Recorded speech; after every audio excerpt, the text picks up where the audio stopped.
नमस्कार दोस्तों, स्वागत है आपका जी न्यूज़ के डिजिटल प्लेटफॉर्म पर। खबर है राष्ट्रपति पद के उम्मीदवार यशवंत सिन्हा को लेकर, जिन्होंने चुनाव से पहले ही मोदी सरकार के खिलाफ ताबड़तोड़ हमले किए हैं, आरोप लगाए हैं, नसीहत के साथ चेतावनी दी है और साथ ही अपना वो खौफ भी बताया है जिसका डर अब उन्हें सता रहा है कि अगर वो चुनाव हार गए तो क्या होगा। इस वीडियो में आपको बताएंगे कि आखिर यशवंत सिन्हा पीएम मोदी से इतनी खार क्यों खाते हैं और क्या है वो किस्सा जब उन्होंने आईएएस रहते हुए अपने मुख्यमंत्री को ही धमका दिया। लेकिन सबसे पहले बात उनके ताज़ा हमलों की, जहां उनके तेवर एक बार फिर तल्ख हुए हैं। इस बार उन्होंने सबसे पहला अटैक देश के मौजूदा राष्ट्रपति रामनाथ कोविंद पर किया है। यशवंत सिन्हा ने कहा है कि पिछले 5 साल में देश ने एक खामोश राष्ट्रपति देखा। उन्होंने कहा कि अगर हम पिछले 5 साल की बात करें तो ये राष्ट्रपति भवन का खामोशी का दौर था। हम लोगों ने एक खामोश राष्ट्रपति देखा। राष्ट्रपति का जो संवैधानिक दायित्व होता है उसका उतना उपयुक्त पालन नहीं हुआ जितना होना चाहिए था।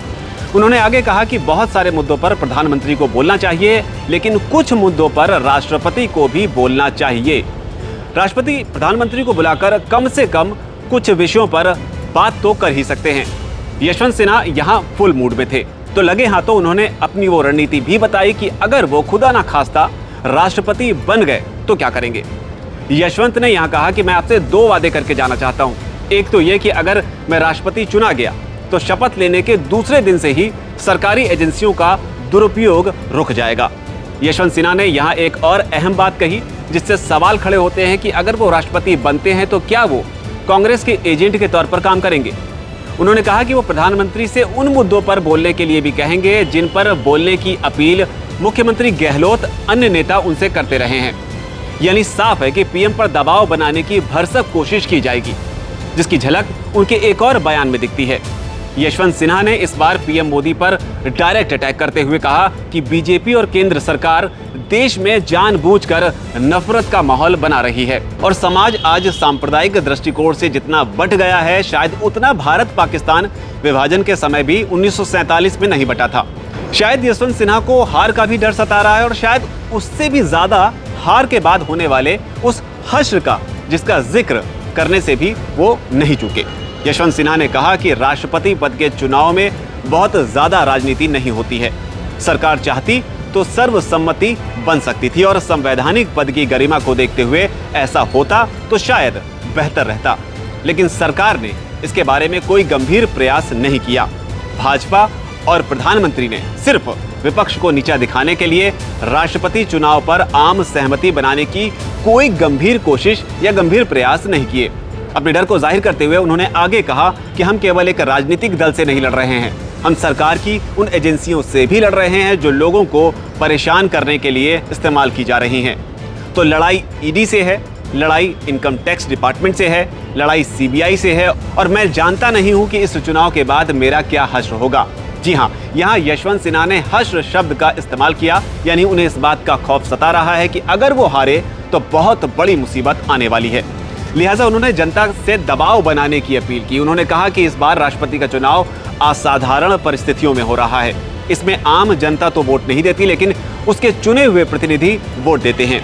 आम जनता का ये कर्तव्य बनता है कि वो अपने चुने हुए प्रतिनिधि पर दबाव बनाए कि वे गलत का साथ ना दें। वैसे दोस्तों, आपको बता दें कि यशवंत सिन्हा भारतीय राजनीति का वो दिलचस्प चरित्र हैं जो पहले आईएएस ऑफिसर हुआ करते थे। 1960 में आईएएस के लिए चुने गए यशवंत सिन्हा को पूरे भारत में 12वां स्थान मिला था। वैसे आपको बता दें कि यशवंत सिन्हा जब संथाल परगना में डिप्टी कमिश्नर के तौर पर तैनात थे, तब यहाँ का एक किस्सा बहुत मशहूर हुआ और उस दौरान बिहार के मुख्यमंत्री महामाया प्रसाद सिन्हा हुआ करते थे। और जब वो दौरा करने के लिए आईएएस यशवंत सिन्हा के इलाके में पहुंचे तो यहाँ यशवंत सिन्हा की अपने मुख्यमंत्री से ही एक तरह से झड़प हो गई।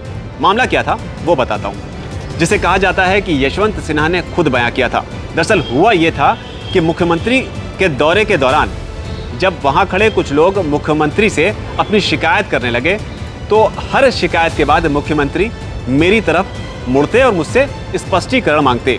मैं हर संभव तरीके से उन्हें संतुष्ट करने की कोशिश करता, लेकिन उनके साथ आए सिंचाई मंत्री जो कि कम्युनिस्ट पार्टी से थे, मेरे प्रति आक्रामक होते चले गए।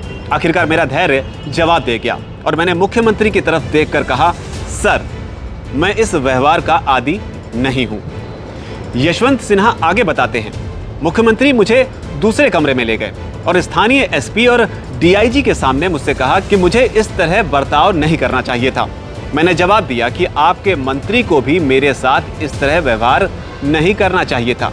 इस पर महामाया प्रसाद सिन्हा गर्म हो गए और उन्होंने मेज पर जोर से हाथ मारते हुए कहा कि आपकी बिहार के मुख्यमंत्री से इस तरह बात करने की हिम्मत कैसे हुई?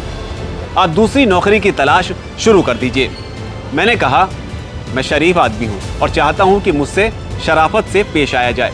जहां तक दूसरी नौकरी ढूंढने की बात है, मैं एक दिन मुख्यमंत्री बन सकता हूं, लेकिन आप कभी भी आईएएस अफसर नहीं बन सकते। मैंने अपने कागज उठाए और कमरे से बाहर निकल गया। खैर, कहा जाता है कि इसके बाद यशवंत सिन्हा का तबादला पटना कर दिया गया और शायद अपने इन्हीं तेवरों के लिए मशहूर यशवंत सिन्हा जब नेता बने तो इसका असर उनकी राजनीतिक पारी में भी दिखा। वाजपेयी सरकार में वित्त मंत्री, विदेश मंत्री जैसे महत्वपूर्ण पदों पर रहने के बाद जब करियर में उनका सामना नरेंद्र मोदी से हुआ तो बीजेपी के साथ अपनी 22 साल की पारी को उन्होंने विराम दे दिया और इसके साथ ही वो प्रधानमंत्री मोदी और बीजेपी के कट्टर विरोधी के तौर पर उभरकर सामने आए। नाराजगी की वजह थी 2014 के लोकसभा चुनावों में टिकट का ना मिलना, लेकिन इस बार टिकट मिला है, राष्ट्रपति पद के लिए मिला है, वो भी विपक्ष के खेमे से।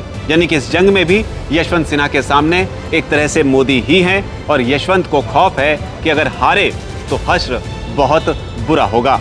इसलिए लड़ाई दिलचस्प है। मुकाबला उनका होगा द्रौपदी मुर्मू से, जिनको की समर्थन है बीजेपी के तमाम दलों का, और ये चुनाव जो होगा 18 जुलाई को।